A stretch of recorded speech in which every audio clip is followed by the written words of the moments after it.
Hello, आवाज अब तक पहुंच रही है बच्चों? Yes sir. देखिए बेटा, आज हम एक टॉपिक स्टार्ट करने वाले हैं, सर मेरा डेप्रिसिएशन। ना कल एग्जाम है।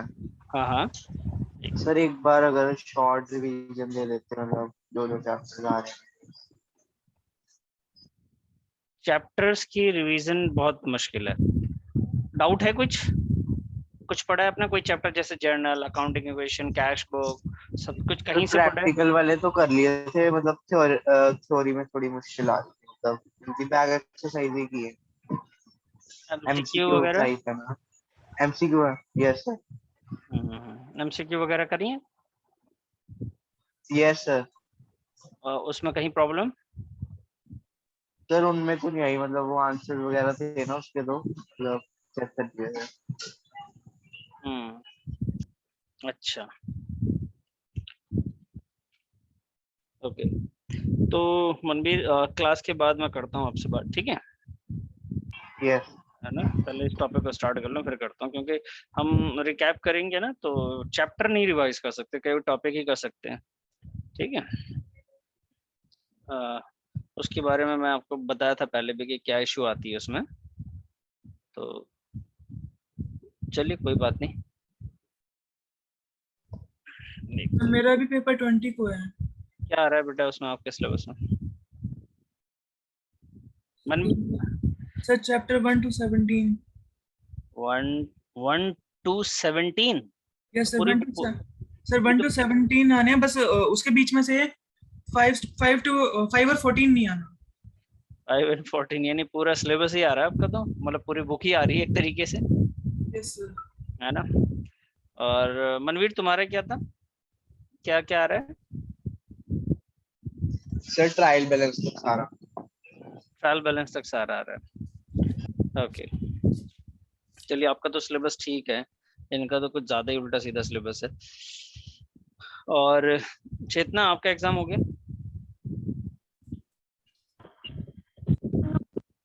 एग्जाम हो गया आपका? ठीक। चलिए, तो आज ना हम पहले ऐसा करते हैं, इसको दूर रखते हैं, पहले आते हैं हम लोग डेप्रिसिएशन पे, और इसको स्टार्ट देते हैं, और उसके बाद देखेंगे। और मनवीर, मैंने आपसे पहले भी कहा था बेटा, ये सभी से कहा हूँ कि जब भी कोई आपको कोई डाउट है, रिवीजन है, किसी तरीके का कोई एग्जाम है, आपका कुछ नहीं समझ में आ रहा है कि कैसे पढ़ना है, क्या करना है, क्या इंपॉर्टेंट है, तो उसके लिए प्लीज एक आध आप अलग से वक्त निकाल के हमारे साथ बैठे, जिससे मैं आपको गाइड कर सकूँ, ज्यादा बेहतर रहेगा बेटा, ठीक है? क्लास के दौरान क्या होता है कि माइंडसेट बना के आते हैं, ये आपको भी पता है, और उसमें फिर दिक्कत आती है, या तो अलग से जो जो प्रॉब्लम है आपकी उसको सॉल्व किया जाए। तो आइए डेप्रिसिएशन हम लोग स्टार्ट करते हैं। तहा, आप हो? जी सर। तो डेप्रिसिएशन हम लोग स्टार्ट करते हैं बेटा, देखते हैं कि डेप्रिसिएशन होता क्या है, ठीक है जी? डेप्रिसिएशन की मीनिंग आप लोगों को जैसे कि मालूम है कि डेप्रिसिएशन का मतलब जो है, किसी भी एसेट्स की जो वैल्यू डिक्रीज होती है, उसे हम लोग डेप्रिसिएशन कहते हैं। ये शॉर्ट में हम लोग ऐसा जानते हैं कि जिस भी एसेट्स की वैल्यू डिक्रीज होगी, उसे हम लोग क्या कहेंगे? उसे कहेंगे हम लोग डेप्रिसिएशन, ठीक है? ये हम लोग जानते हैं कि डेप्रिसिएशन का सिंपल सा यही मतलब निकलता है। लेकिन अगर हम बात करें कि भाई डेप्रिसिएशन में सिर्फ एसेट्स की वैल्यू कम होने को ही डेप्रिसिएशन कहते हैं, या कोई और भी रीजन है डेप्रिसिएशन के, तो उसको हम लोग इस चैप्टर में थोड़ा सा डिटेल में पढ़ने वाले हैं हम लोग, ठीक है बेटा? इतना ध्यान रखेंगे, काफी इंपॉर्टेंट चीज है ये चैप्टर। यहाँ से जो आपका चैप्टर है ना, अभी तक जो हम लोगों ने पढ़ा था, एक पैटर्न में पढ़ रहे थे, जर्नल था, लेजर, ट्रायल बैलेंस, ठीक है, बीआरएस, कैश बुक। ये बीआरएस से थोड़ा सा चेंज हुआ था तरीका, अब डेप्रिसिएशन आएंगे, बिल्कुल ही अलग दुनिया है। यहाँ से सबसे ज्यादा कैलकुलेशन स्टार्ट हो जाती है। डेप्रिसिएशन, फाइनल अकाउंट, ये सब में बहुत ज्यादा कैलकुलेशन है, तो आप जागते रहेंगे, कैलकुलेशन साथ साथ में करते रहेंगे, तो वो ज्यादा आपके लिए अच्छा होगा। तो आइए जी, मैं आपसे क्या कह रहा था कि डेप्रिसिएशन के बारे में जाने। तो डेप्रिसिएशन का मतलब क्या है? Decrease, decreases in the in the value decreases in the value of assets, decreases in the value of assets. Assets की जो वैल्यू डिक्रीज होती है बेटा, उसे हम लोग डेप्रिसिएशन कहते हैं, decreases in the value of assets. अब सवाल है कि सर जो एसेट्स की वैल्यू डिक्रीज होती है, क्या वजह होती है डिक्रीज होने की? तो उसे कहते हैं हम लोग ड्यू टू एक्सीडेंट। कोई एक्सीडेंट हो जाए, भाई एक मोबाइल हमने लिया 10,000 का और वो मोबाइल हमारे हाथ से गिर गया, टूट गया गिर जाने की वजह से, तो उसे हम लोग क्या कहेंगे? उसे हम कहेंगे कि भाई डेप्रिसिएशन है। किसकी वजह से हुआ है? वो वैल्यू कम जो हो जाती है, क्योंकि जब गिरेगा टूटेगा तो उसकी जो एक्चुअल वैल्यू होगी अब उतनी नहीं मिलने वाली है और उतने की रह भी नहीं गई बेटा, तो उसे हम लोग कहेंगे कि वो डेप्रिसिएशन है। और उसका रीजन क्या है? एक्सीडेंट है। कई बार क्या होता है बेटा? Efflux of time, efflux of time, time के गुजर जाने की वजह से भी कई बार ऐसा होता है। ठीक है जी, टाइम के गुजर जाने की वजह से भी ऐसा होता है। क्या कि जैसे आप कोई चीज अभी अब खरीद के लेके आते हैं और 4-5 महीने अपने पास रखते हैं और उसको आप बेचें या ना बेचें, इस्तेमाल करें या ना करें, लेकिन उसकी वैल्यू क्या हो जाएगी बेटा? कम हो जाएगी, तो उसे कहेंगे एफ्लेक्स ऑफ टाइम। तो कई रीजंस हैं भाई। आपके पास ऐसा भी होता है कि मार्केट में कोई नई चीज आ जाए, टूट फूट जाए, ठीक है जी, एक्सीडेंट। उसके बाद मैंने आपको बोला था due to wear and tier.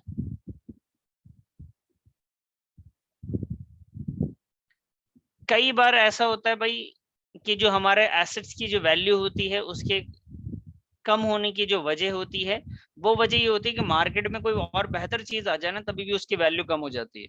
अब सोच लीजिए कि मैंने एक 10,000 का एक मोबाइल खरीदा, उसमें 2 GB रैम था, मेमोरी कार्ड था और इस टाइप की बहुत सारी चीजें फैसिलिटी थी, लेकिन उसी 10,000 में कोई उससे बेहतर एसेट्स, उससे बेहतर मोबाइल मार्केट में आ गया।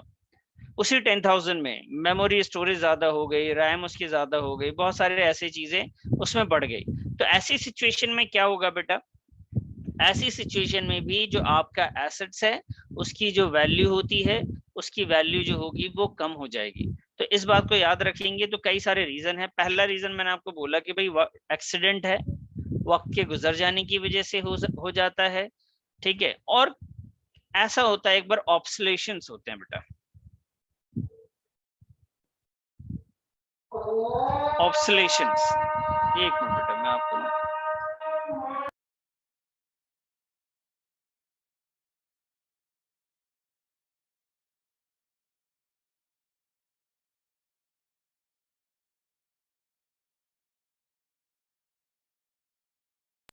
बच्चे नोट कर लिया आप लोगों ने?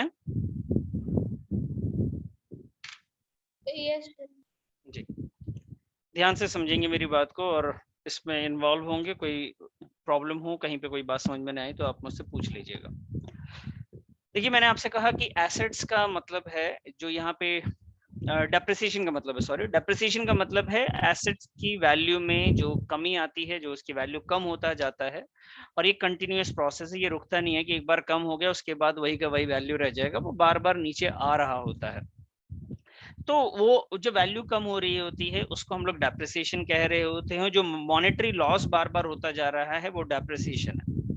भाई हमने 50,000 की कोई मशीन खरीदी थी और वो 6 महीने बाद, साल भर, 2 साल के बाद उसकी वैल्यू कम होती जा रही है, हम यूज करते जा रहे हैं, वैल्यू कम होती जा रही है, और वो डेप्रिसिएशन है।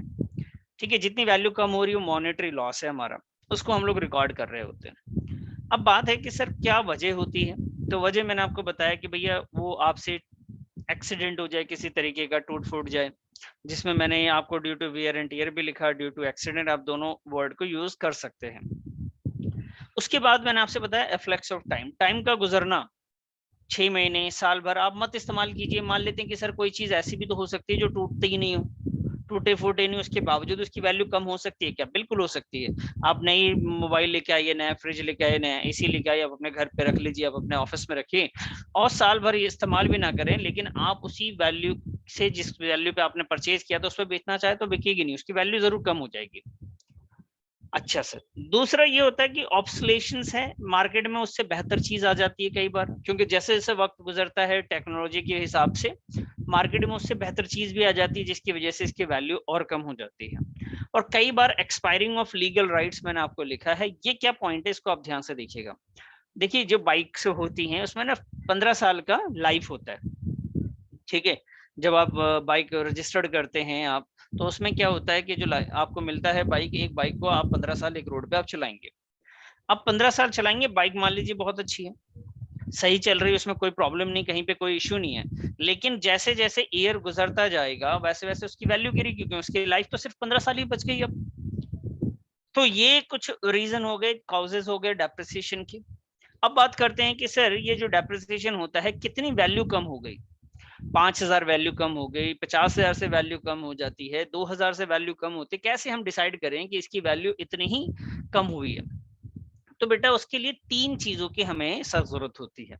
वो क्या 3 चीजें, एक तो एसेट्स की लाइफ कितनी है, दूसरी बात है सैल्वेज वैल्यू या स्क्रैप वैल्यू, कि वो जब हम लाइफ खत्म हो जाने के बाद वो कितने का बिकेगा। जैसे मैं एक बाइक की बात कर रहा था कि 15 साल चलता है, अब 15 साल के बाद भी नहीं भी चल रहे, रोड पे नहीं चला सकते हैं, लेकिन उसका कोई स्क्रैप तो होगा, आप कबाड़े में बेचेंगे कुछ तो मिलेगा उसके, तो उसकी कोई ना कोई वैल्यू होती है, हर एक एसेट्स की कोई ना कोई वैल्यू आपको मिल जाएगी। एक बिल्डिंग बिल्कुल ही खत्म हो गई हो तो उसे भी तोड़ दिया जाए, तो उसकी जो आप क्या कहते हैं ईंट है, आप वहां से सरिया है, या जो भी लोहे की चीजें हैं, जो भी ऐसी चीजें हैं जिसको आप बेच सकते हैं, उसमें से निकाल निकाल के लोग बेचते हैं।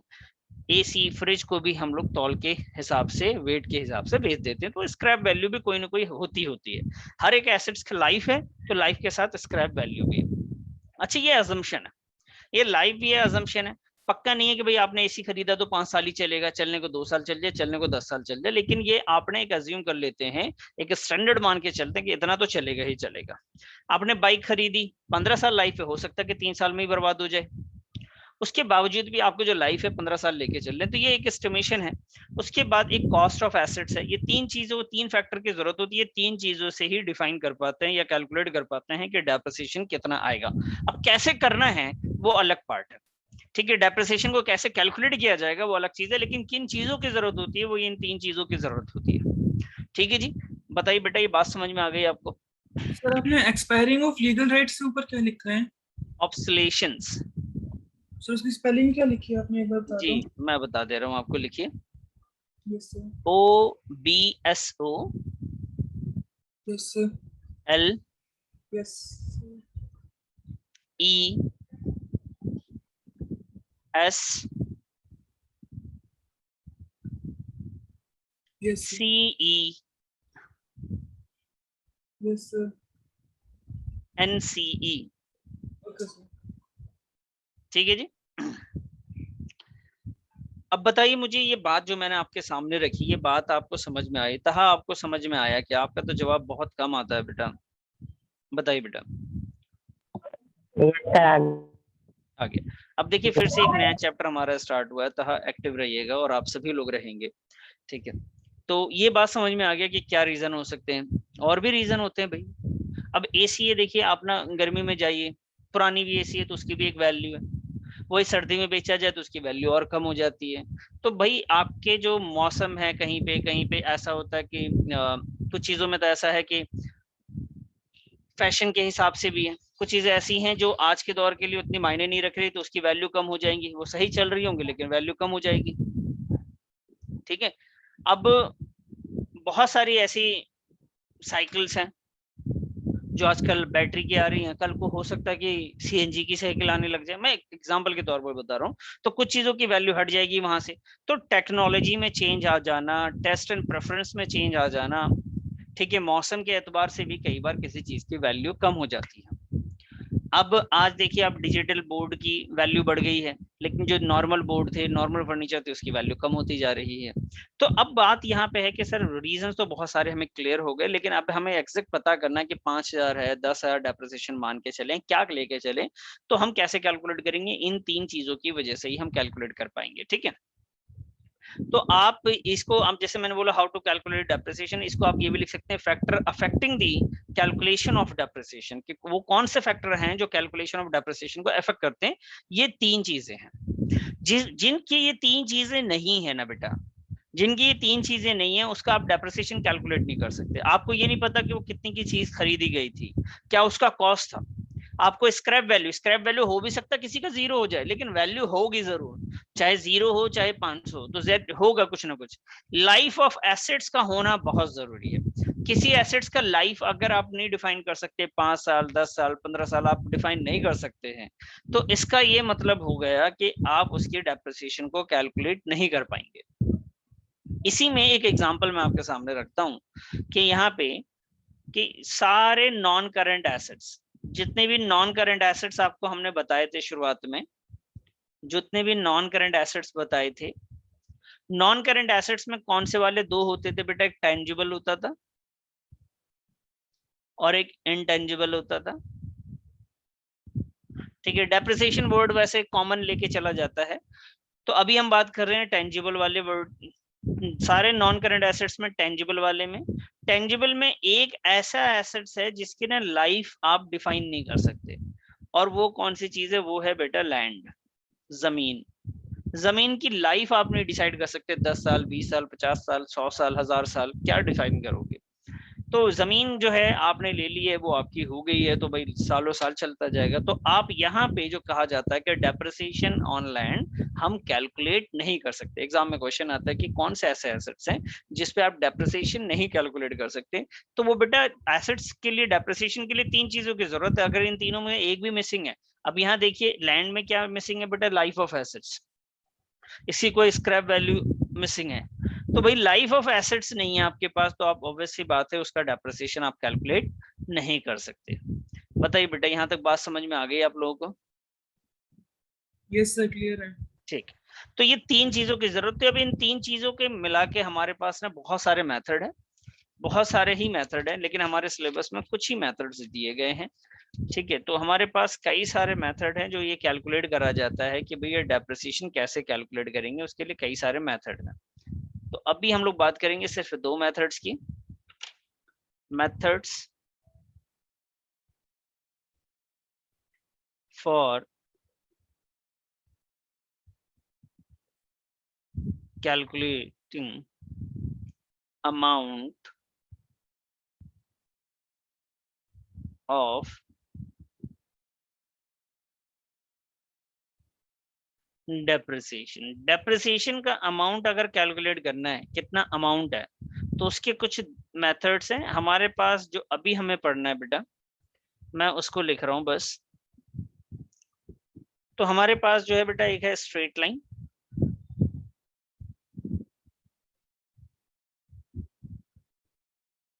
स्ट्रेट लाइन मेथड, ठीक है जी, और एक है written down value method, written down. ये आज के ही उसमें ना बस हम लोग थ्योरी समझ रहे हैं, रिटन डाउन वैल्यू मेथड। बाकी इस पूरे चैप्टर में सिर्फ कैलकुलेशन ही कैलकुलेशन है बेटा हमारे पास। तो दो मेथड मैंने आपको बताए, एक है स्ट्रेट लाइन मेथड, ठीक है बेटा, और एक है रिटन डाउन वैल्यू मेथड। अच्छा सर ये स्ट्रेट लाइन मेथड बेटा, इसका ना एक और नाम है इक्वल इंस्टॉलमेंट मेथड। आप अभी लिखें सर, ठीक है, इक्वल इंस्टॉलमेंट मेथड, ठीक है जी। तो इसका दूसरा नाम क्या है भाई? Straight line method, equal instalment method. Written down value method के भी दो नाम है, एक है reducing balance method, reducing balance method, balance method, और बच्चे एक और है diminishing balance method, diminishing balance method, balance method.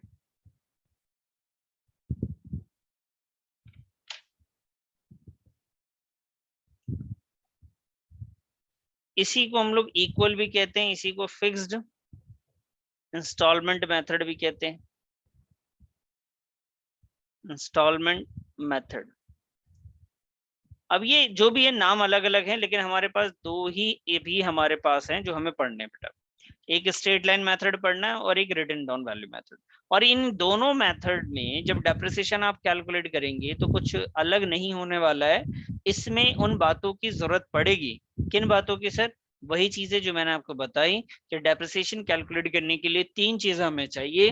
एक है बेटा सैल्वेज वैल्यू, एक है उसकी life of assets, estimated life of assets, और दूसरा जो है वो है हमारे लिए वैल्यू ऑफ एसेट्स, के एसेट्स की कितनी वैल्यू है।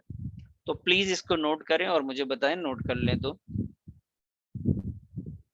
कर लिया नोट। नोट कर लिया? सबने कर लिया बेटा? Yes sir. ठीक है। अब बात करते हैं इसमें कि सर ये स्ट्रेट लाइन मेथड क्या होता है और कैसे ये अमाउंट ऑफ डेप्रिसिएशन को कैलकुलेट करता है। ठीक है जी, ये स्ट्रेट लाइन मेथड है क्या और कैसे ये कैलकुलेट करता है अमाउंट ऑफ डेप्रिसिएशन। तो सबसे पहले स्ट्रेट लाइन WD को हम लोग बाद में बात करेंगे। ये क्या करता है स्ट्रेट लाइन मेथड, क्या कहता है? वो कहता है कि भाई देखिए ऐसा है, मैं एक एग्जांपल ले रहा हूँ आपके सामने, फिर उसके बाद फॉर्मूला लिखूंगा कि अगर आपने कोई मोबाइल आपने परचेज किया है 10,000 का, और उस 10,000 की मोबाइल को परचेज किया आपने, मान लेते हैं कि भाई अगर आप कोई मार्केट से लेके आए हैं तो उसे लाने में थोड़ा बहुत खर्च किया होगा, और फिर मान लीजिए कि उससे ग्लास वगैरह आपने उसके ऊपर लगाया, लेमिनेशन वगैरह करा, तो उसमें आपके ना 1,000 रुपए और खर्च हो गए। तो टोटल वो एसेट्स आपको जाके रेडी टू यूज कितने का पड़ गया बेटा? 11,000 का। तो ये एसेट्स तो आपका 11,000 का हो गया। फिर आपने शॉपकीपर से पूछा भाई साहब इसकी लाइफ कितनी, कितने साल चल जाएगी बताओ, सही से कितने साल चल जाएगी? उन्होंने बोला यार देखो ऐसा है कि कम से कम तो 5 साल तो इसका कुछ नहीं बिगड़ता, और अगर कुछ होता है तो ऐसा करो 5 साल बाद मुझे दे जाना, और इसके तो 1,000 रुपए तो मैं उस वक्त भी दे दूंगा, यानी 5 साल तक इसकी लाइफ रहेगी। और उसके बाद भी अगर आप कूड़े में कबाड़े में जैसे भी बेचोगे तो उसको जो है आपको 1,000 रुपए उसके आपको रिटर्न बैक मिल जाएंगे, 1,000 रुपए आपको वापस मिल जाएंगे। तो आप देखिए इन 5 साल तक अगर हम इस एसेट्स को इस्तेमाल करते हैं तो टोटल का जो आपका खर्चा आता है इसको इस्तेमाल करने में 11,000 रुपए, और ये पूरे 5 साल तक चलेगा, 1,000 वापस आ जाएगा। तो मैं आपसे अगर ये पूछूं कि भाई आपने 5 साल इस्तेमाल किया, 5 साल इस्तेमाल करने के बाद 5 साल पहले आपने 11,000 खर्च किया था, पूरे 5 साल इस्तेमाल किया, उसके बाद इसको अगर आप बेच देते हैं तो आपको 1,000 रुपए मिलता है स्क्रैप वैल्यू। ये आपको स्क्रैप वैल्यू एक तरीके से है, ये आपको 1,000 रुपए मिल जाते हैं। अब मुझे एक बात बताइए, आपका जो नुकसान हो रहा है इन 5 सालों में उस मोबाइल को इस्तेमाल करने से, तो सिर्फ आपका नुकसान कितने का हुआ बेटा? सिर्फ 10,000 का तो नुकसान है, इससे ज्यादा का तो नुकसान हुआ नहीं। इस 10,000 का नुकसान ये अगले कितने साल में इसका बेनिफिट आप लेंगे? इस 10,000 जो आपने पे कर रहे हैं इसका बेनिफिट आपको कितने ईयर मिलेगा? 5 ईयर्स तक मिलेगा। तो अगर एवरी ईयर का मैं कैलकुलेट करना चाहूं तो क्या होगा? अगर एवरी ईयर मैं कैलकुलेट करना चाहूं तो क्या निकलेगा? जब हम लोग कैलकुलेट करेंगे एवरी ईयर तो उसमें पता क्या आएगा बेटा? ये आएगा 2,000 रुपीज पर ईयर। तो यही तो डेप्रिसिएशन है, यही तो डेप्रिसिएशन है, 2,000 रुपीज पर ईयर। अब इसको फॉर्मूले में लिखना है आपको, ये जो लिखना है ना इसको फॉर्मूले के हिसाब से लिखना है बस। कॉमन सेंस तो यही कह रहा था हमारा। अच्छा सर, तो फॉर्मूला वाला भी आसान होना चाहिए, बिल्कुल भाई।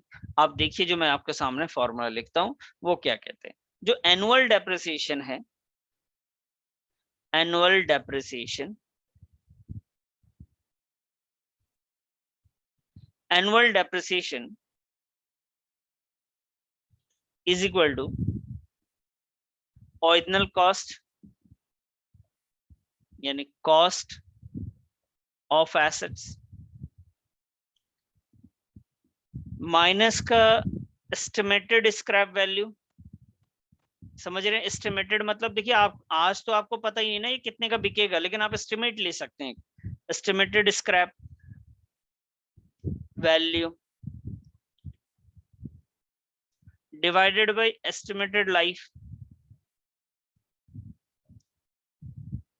लाइफ ऑफ एसेट्स, जो भी एसेट्स का आप कैलकुलेट करेंगे उसका एस्टिमेटेड लाइफ भी लिखना पड़ेगा। वो लाइफ जो यूजफुल है, ऐसा नहीं कि वो रखे रहो, बोलो कि भाई साहब ये चलने को तो बहुत दिन चल जाए। बेटा जब तक सही चलेगा तब तक की लाइफ लेनी, हमें यूजफुल लाइफ लेनी है सर। मान लीजिए आप अभी खरीद के लाते हो, 4 साल तक इस्तेमाल ही नहीं कर रहे, बताइए, उसमें अभी इंस्टॉलेशन में ही जा रहा है आपका। उसको कई बार ऐसे एसेट्स होते हैं, बहुत बार ऐसे एसेट्स होते हैं जिसको आप लेके आएंगे आपके घर में, देखिए इन्वर्टर होगा, वो आया होगा पहले दिन, तो पहले दिन नहीं लग जाता। मान लो हमने किसी को बुलाएंगे, इलेक्ट्रिशियन आएगा, उसकी वायरिंग वगैरह देखेगा और फिर उसको लगाएगा, तो 2 दिन हुए, उसके पीछे जो भी खर्चे हम लोग करते जा रहे हैं उस एक्सपेंसेस को हम लोग उसी में ऐड करते जाते हैं। तो ये हमारा एनुअल डेप्रिसिएशन है, जिसमें होता क्या कि हमें कॉस्ट ऑफ एसेट्स चाहिए। ये एनुअल डेप्रिसिएशन है जिसमें हमें क्या चाहिए बेटा, cost of assets minus estimated scrap value and estimated life of asset से हम लोग क्या कर देते हैं, उसे हम लोग डिवाइड कर देते हैं। अब सवाल क्या है कि सर ये एस्टिमेटेड स्क्रैप वैल्यू क्या क्वेश्चन में गिवन होगा? बेटा हमेशा गिवन होगा, आपको अपने तरफ से कोई अजम्पशन नहीं लेना है। क्वेश्चन ने दे रखा होगा, एस्टिमेटेड लाइफ ऑफ एसेट्स भी दे रखा होगा, कॉस्ट ऑफ एसेट्स भी दे रखा होगा। अब यहाँ पे आपको कॉस्ट ऑफ एसेट्स में सिर्फ एक पॉइंट का आपको ध्यान रखना है। किस पॉइंट्स का रखना है मैं आपको बता देता हूँ। देखिए ये है, मान लीजिए आपका एसेट्स की लाइफ, और आपने इसको 1 जनवरी में परचेज किया, 2010 में परचेज किया, लेकिन आपने यूज करना स्टार्ट किया बेटा 1 अप्रैल से, और इसे इंस्टॉल करने में इतना वक्त लग गया, 3 महीने इंस्टॉल करने में लग गए। इंस्टॉल करने के लिए आपने इंजीनियर बुलाए, उसके ऊपर कुछ खर्चे किए, ठीक है। अब जैसे इन्वर्टर रख रहे हैं या कुछ और ऐसा है तो जिसके लिए आप ये कर लिए, जनरेटर आपने अपने पास लाए होंगे तो एक रूम उसके लिए बनाया गया अलग से, ठीक है। बहुत सारे ऐसे काम किए गए जिसके पीछे आपने कुछ एक्सपेंस किए होंगे, तो वो कुछ एक्सपेंसेस मान लेते हैं। ये जो एसेट्स आपने खरीदा था वो 1 लाख का था, और एक्सपेंसेस जो आपने किए बेटा वो 10,000 रुपए कर दिए। तो अगर मैं कॉस्ट ऑफ एसेट्स बोलूं ना, तो आपके लिए जो कॉस्ट ऑफ एसेट्स होगा ये 1 lakh plus 10,000 ready to use करने से पहले पहले जितने भी एक्सपेंसेस होंगे वो सारी चीजों को ऐड कर देंगे और उसे कहेंगे कॉस्ट ऑफ एसेट्स, और उसमें से जो स्क्रैप वैल्यू होगी माइनस करेंगे और लाइफ से डिवाइड करेंगे, उसे कहेंगे एनुअल डेप्रिसिएशन। ये मेथड है कैलकुलेट करने का डेप्रिसिएशन को। कौन सा मेथड है भाई? हमने 2 नाम देखे थे, तो एक नाम था स्ट्रेट लाइन मेथड बेटा, दूसरा था रिडंडेंट वैल्यू मेथड। तो ये स्ट्रेट लाइन मेथड का पार्ट है, ठीक है जी। किसका पार्ट है बेटा? ये स्ट्रेट लाइन मेथड का पार्ट है। तो मुझे उम्मीद है कि आपको यहाँ तक बात तो अच्छे से समझ में आ गई होगी। बताइए बेटा फटाफट, आपने नोट करा है कि नहीं, आपको समझ में आया है कि नहीं? सर समझ आ गया, नोट भी कर लिया। चेतना तहा समझ आ गया, भी नोट कर रहा हूँ। कर लीजिए बेटा। Yes.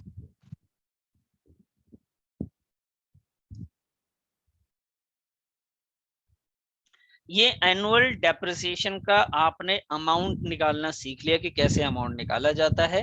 और उसके बाद हम लोग बात करते हैं कि अगर हमें उसके रेट या परसेंटेज वगैरह पता किया जाए तो वो हम लोग कैसे पता करेंगे, उसको भी मैं आपको साथ साथ में बताता चलूंगा, ठीक है जी। आइए जी।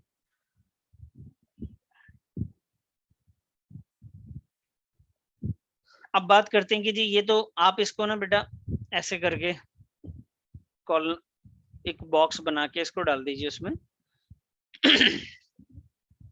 चलिए नेक्स्ट क्वेश्चन है सर कि रेट ऑफ डेप्रिसिएशन आप कैसे पता करेंगे? ध्यान से देखिए, रेट ऑफ डेप्रिसिएशन मतलब है कितना परसेंट का नुकसान हो रहा है। वहां पे अमाउंट में पता किया तो यहाँ पे परसेंटेज है, तो rate of depreciation, rate of depreciation आप कैसे निकाल, भाई किसी का भी परसेंटेज आप निकालोगे तो ऐसे हो जाएगा। आप किसका परसेंटेज निकाल लो? डेप्रिसिएशन का, तो डेप्रिसिएशन को आपको यहाँ लिखना है। अब सवाल है कि सर डेप्रिसिएशन तो हमने यहाँ लिख दिया, ठीक है जी, डेप्रिसिएशन तो हमने लिख दिया, हमें कोई प्रॉब्लम नहीं। नीचे क्या लिखें बेटा? जो भी होगा ओरिजिनल कॉस्ट यानी कॉस्ट ऑफ एसेट्स वो आप देखेंगे। भाई जितना एसेट्स है उसका 10,000 अगर हर साल का नुकसान है तो आपको पता लग जाएगा कितना परसेंट डेप्रिसिएशन लग रहा है। तो ये हो गया, ये कौन सा डेप्रिसिएशन है बेटा? एनुअल। तो ये एनुअल रेट ऑफ डेप्रिसिएशन आया आपका। एक साल का कितना परसेंट का नुकसान है, उसी हिसाब से एक साल का कितना परसेंट हुआ। बताइए बच्चे, ये बात समझ में आ गई आपको, या ये कहीं से मुश्किल लग रहा है तो ये भी आप मुझे बता दीजिए। क्लियर है सर। क्लियर है। अब आइए मैं आपको ये दो चीजों के हिसाब से मैं आपको एक क्वेश्चन की तरफ लेके चलता हूं और उसे हम लोग समझते हैं पहले। ये देखिए क्वेश्चन नंबर 1 है बेटा, page number 16.54। On 1st April 2015, A Limited company purchased the machine for rupees 1,90,000 and spent 10,000 on its installations. 1 अप्रैल 2015 में एक मशीन खरीदी गई और उस पर 10,000 रुपए का एक्सपेंस किया गया। At the date of purchase, it was estimated the scrap value of machine 50,000 at the end of 6 years. जिस दिन हमने खरीदा उस दिन हमने एज्यूम करा कि भैया ये 6 साल के बाद अगर हम बेचेंगे इसको तो कम से कम स्क्रैप में भी जाएगा बेटा तो 50,000 रुपए हमारे पास वापस आएगा। तो सर आपने 1,90,000 का आपने परचेज किया था, 10,000 आपने एक्सपेंस किया, टोटल आपकी वैल्यू हो गई 2 लाख की। 2 लाख में से जब 50,000 वापस ही आ जाना है तो जो हमारा लॉस है, इस मशीन को इस्तेमाल करेंगे 6 साल और उसके बाद जब ये 50 वापस ही आ जाएगा तो ओवरऑल मेरा तो 1,50,000 ही गया ना सिर्फ। क्वेश्चन ने बोला गिव द मशीन अकाउंट, आप एक मशीन अकाउंट बना के दिखाइए, एक डेप्रिसिएशन अकाउंट बनाइए, 2 अकाउंट। अभी हमने अकाउंट बनाना नहीं सीखा है बेटा। In the books of the company for 4 years after providing depreciation by fixed instalment method. कौन से मेथड से आपको बनाना है? फिक्स्ड इंस्टॉलमेंट मेथड से। The books are close on 31st March every year, और बुक्स जो है एवरी ईयर में क्लोज हो जाएगा मार्च में। हम क्या करें सर, यहाँ पे तो बहुत सारी बातें बता दी उन्होंने, मशीन अकाउंट बनाने बता दिया, डेप्रिसिएशन अकाउंट बता दिया, तो हम क्या करें बेटा? ना मशीन अकाउंट बनाना है आपको, ना डेप्रिसिएशन अकाउंट अभी बनाना है। आपने अभी पहले कैलकुलेट करना है कि मशीन को कैसे कैलकुलेट करेंगे और डेप्रिसिएशन को कैसे हम लोग कैलकुलेट करेंगे। सिर्फ हम लोग डेप्रिसिएशन कैसे कैलकुलेट करेंगे और परसेंटेज ऑफ डेप्रिसिएशन अगर हमें निकालना हो तो कैसे निकालेंगे, इसमें जरूरत तो नहीं है। डेप्रिसिएशन तो निकालना जरूरी है लेकिन रेट ऑफ डेप्रिसिएशन निकालने के लिए नहीं बोला है, लेकिन हम लोग सीख लेते हैं। आइए, तो सबसे पहले मैंने आपसे बोला था कि जब एनुअल डेप्रिसिएशन आप निकालेंगे, एनुअल अमाउंट ऑफ डेप्रिसिएशन, तो उसका एक फॉर्मूला लिखा हमने। उसमें लिखा जी कॉस्ट ऑफ एसेट्स माइनस का स्क्रैप वैल्यू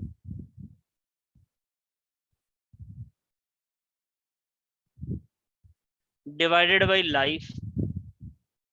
सर एस्टिमेटेड लिखा था आपने, लो बेटा एस्टिमेटेड लिख दो आप,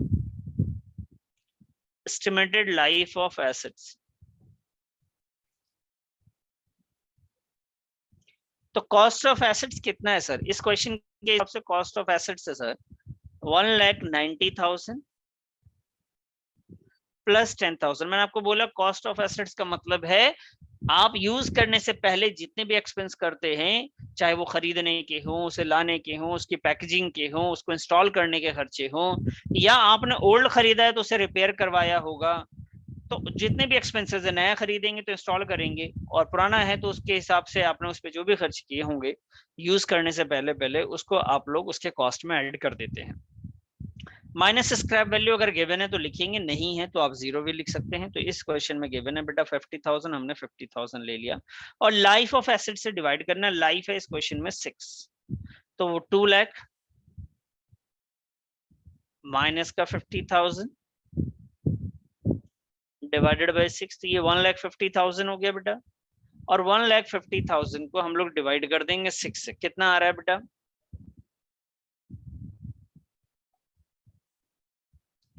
1,50,000 को अगर 6 से करेंगे तो क्या आएगा? 1,50,000 और डिवाइडेड बाय 6,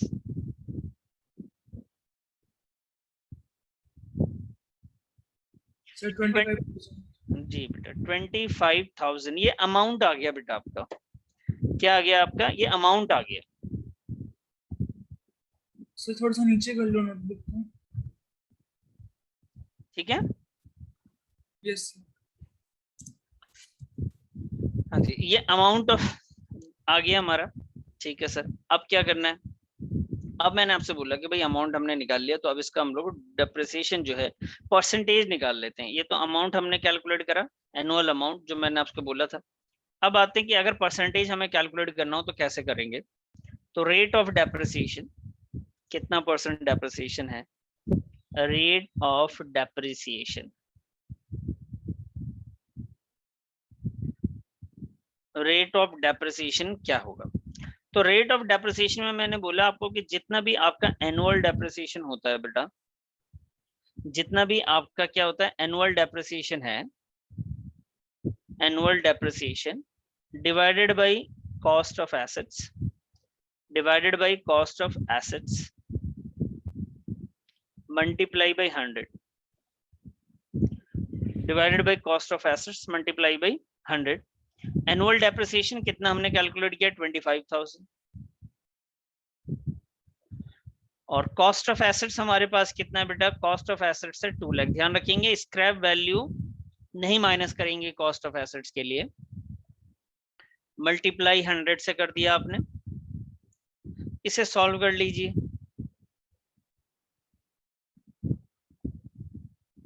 ये आ गया बेटा 12.5%। क्वेश्चन ने नहीं बोला था लेकिन हमने किया क्योंकि हमें सीखना है ये चीज। तो यहां तक बात आपको समझ में आ गई, चेतना स्पर्श? Yes sir. Yes. चलिए, तो ये हमने कैलकुलेट कर लिया। अब इन्होंने क्वेश्चन ने बोला आपको कि अकाउंट बनाइए, तो हम लोग अकाउंट बनाएंगे। इत्मीनान से पहले हम चीजों को समझे, उसके बाद अकाउंट बनाएंगे। अकाउंट कैसे बनेगा देखिए, डेप्रिसिएशन हमने कैलकुलेट कर लिया, परसेंटेज भी हमने कैलकुलेट कर लिया था।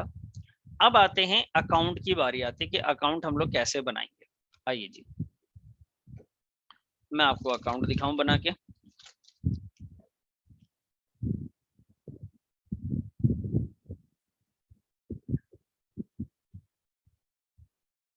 जब आप एसेट्स का अकाउंट बनाएंगे, जैसे मशीन का बना रहे हैं, तो आप यहाँ पे लिख देंगे मशीनरी,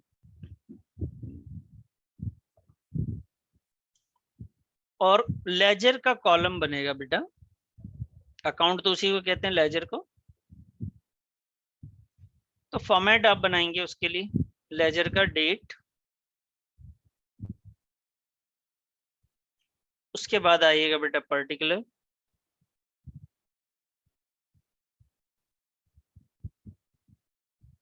अमाउंट। बस इसमें जर्नल फॉलियो खींचने की कोई जरूरत नहीं है। अमाउंट, वापस से डेट, पर्टिकुलर,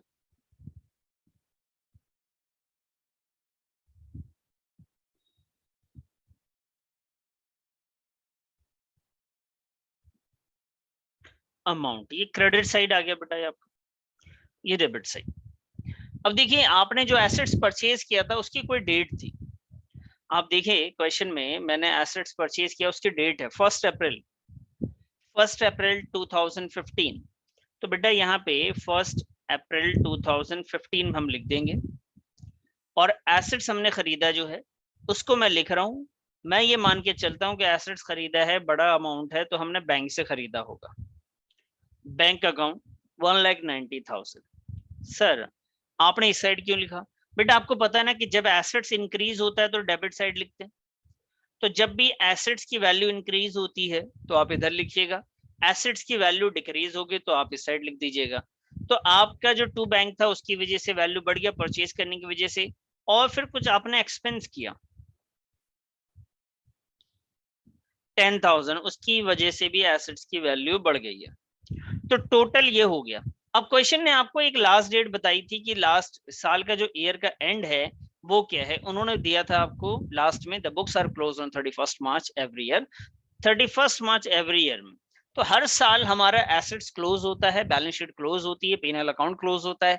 तो भाई एसेट्स को अगर हमें क्लोज करना है तो साल के एंड में डेप्रिसिएशन निकाला जाता है। आपको पता है कि डेप्रिसिएशन हम लोग ईयर के एंड में कैलकुलेट करते हैं। तो एसेट्स हमने खरीदा, ठीक है जी, खरीद दिया, अब हमने पूरे साल इस्तेमाल किया तो उसकी वैल्यू भी तो डिक्रीज हो गई। कौन सी डेट पे जा रही है बेटा? वो 31 मार्च 2016। 15 में खरीदा, 16 में बुक क्लोज हो रहा है। और यहाँ पे जाके हम लोग लिखेंगे बाय डेप्रिसिएशन। क्या लिखेंगे बेटा? By depreciation account. और जो ये डेप्रिसिएशन की वैल्यू आपने जो कैलकुलेट करी थी, याद कीजिए आपने वैल्यू कैलकुलेट करी थी 25,000, उसी 25,000 को आपको यहाँ पे एज एन डेप्रिसिएशन आपको यहाँ दिखा देना है। फिर बुक्स को क्लोज करना है, जैसे आप करते हैं। बुक्स क्लोज हो रही है भाई, ये देखो क्लोज हो गया ईयर। इधर का टोटल क्या आपने, ये आ गया जी 2 लाख रुपीस का एसेट था, 2 लाख रुपीस का एसेट था, उसमें से 25,000 का डेप्रिसिएशन हो गया। तो क्या बच गया बेटा? जो बच जाए उसे हम लोग क्या बोलेंगे? उसे हम लोग बोलेंगे बैलेंस सीडी कैरीड डाउन। और ये ईयर का एंड का डेट आ जाएगा यहाँ पे। ये आ गया बेटा 1,75,000। क्या आ गया जी? 1,75,000 आ गया।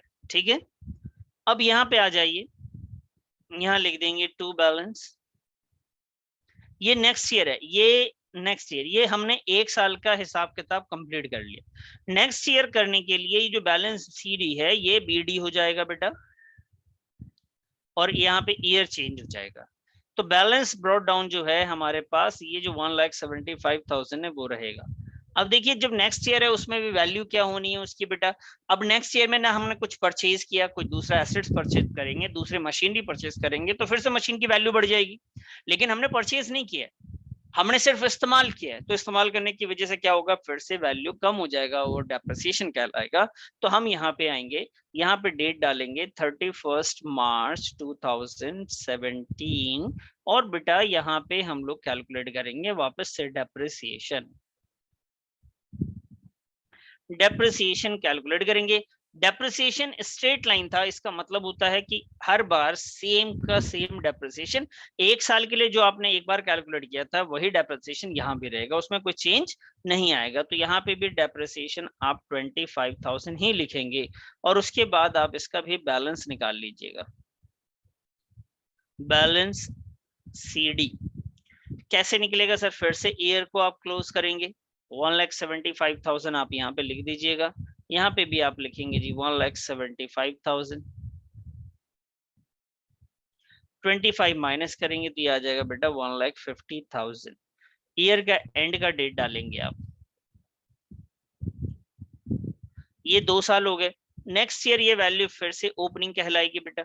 यहाँ पे दोबारा आप लिखेंगे बैलेंस ब्रॉट डाउन, उसकी डेट डालेंगे और अमाउंट लिखेंगे 1,50,000। डेट लिखेंगे आप 01/04 और ये हो जाएगा जी 17। ठीक है जी। और फिर इस साल की बात भी अगर करें तो इस साल में भी हमने यही करना है सर। ईयर का एंड 18 में होगा और फिर से डेप्रिसिएशन।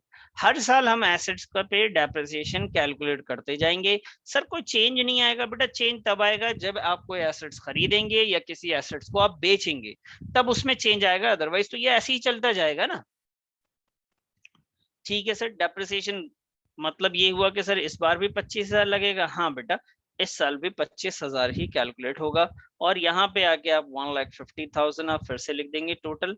यहाँ पे भी लिखिएगा बेटा 1,50,000 और यहाँ आ जाएगा जी by balance carry down. 1,50,000 minus का 25,000 जो डेप्रिसिएशन लग गया, तो ये कितना बच गया बेटा? 1,50,000 आपका बच गया। तो ऐसे करके कंटिन्यूस 6 ईयर तक चलता जाएगा और लास्ट में इसको बेच देंगे स्क्रैप में और उससे 2 पैसे हमारे पास आ जाएंगे। ठीक है जी। ये है डेप्रिसिएशन स्ट्रेट लाइन मेथड में कैलकुलेट किया। और अभी हम लोग जो कर रहे थे उसमें सिर्फ हमने एक ही एसेट्स खरीदा था और सिंपल तरीके से उसको सॉल्व करते जा रहे थे। ठीक है, क्लियर है बच्चों? Yes yes sir. ठीक है बेटा। तो अब हम क्या करें सर, आज के लिए हम लोग इतना ही रहने देते हैं और मुझे उम्मीद है कि समझ में आया होगा। जी बेटा बोलिए, कुछ कह रहे हैं?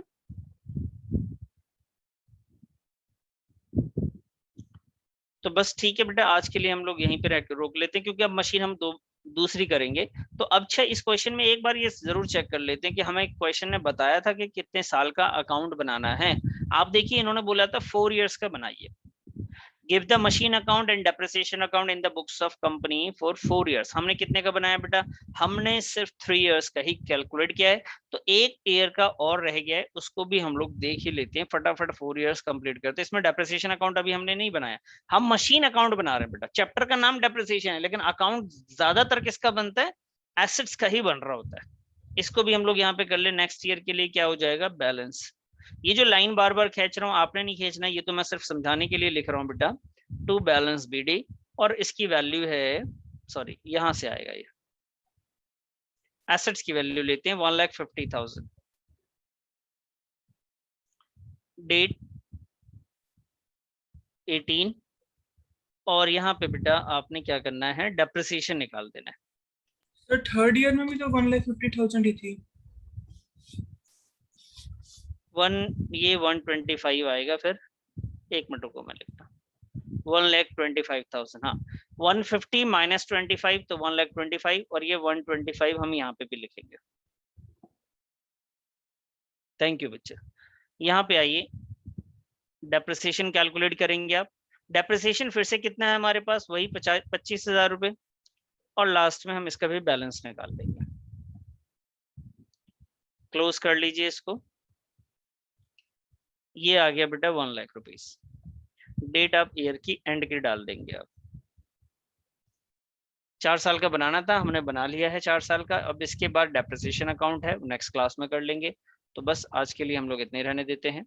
डेप्रिसिएशन काफी बड़ा चैप्टर है और काफी मेहनत करने वाला चैप्टर है। एक एक क्वेश्चन में 1-1 घंटा भी कभी लग जाता है, कई बार 2 ही क्वेश्चन हो पाएंगे। तो प्लीज आप ध्यान दीजिएगा और रिवीजन साथ साथ करते चलिएगा इसका। मिलते हैं बेटा नेक्स्ट क्लास में, अपना ख्याल रखिएगा। Bye bye. बाय।